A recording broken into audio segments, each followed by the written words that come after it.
আসসালামু আলাইকুম। আজকে দেশের নেতৃবৃন্দকে সঙ্গে নিয়ে জাতির যে গুরুত্বপূর্ণ দায়িত্ব পালন করতে আমরা এসেছি, আল্লাহ তার জন্য আমাদের জন্য রহমত বর্ষণ করছেন। আল্লাহর রহমত নিয়ে আমি এই ঘোষণাপত্র পাঠ করব। বিসমিল্লাহির রহমানির রহিম। যেহেতু উপনিবেশ বিরোধী লড়াইয়ের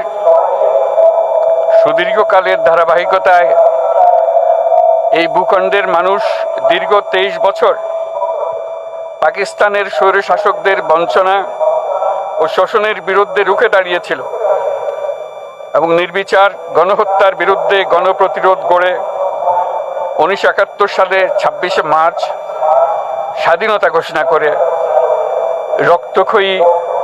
মুক্তিযুদ্ধের মাধ্যমে জাতীয় মুক্তির লক্ষ্যে বাংলাদেশ রাষ্ট্র প্রতিষ্ঠা করেছিল। এবং যেহেতু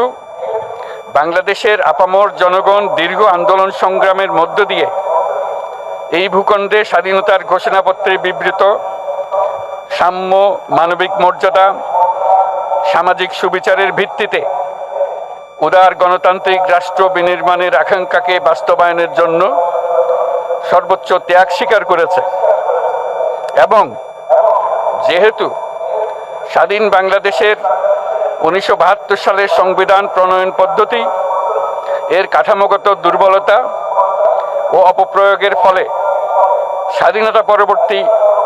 আওয়ামী লীগ সরকার মুক্তিযুদ্ধের জন আকাঙ্ক্ষা পূরণে ব্যর্থ হয়েছিল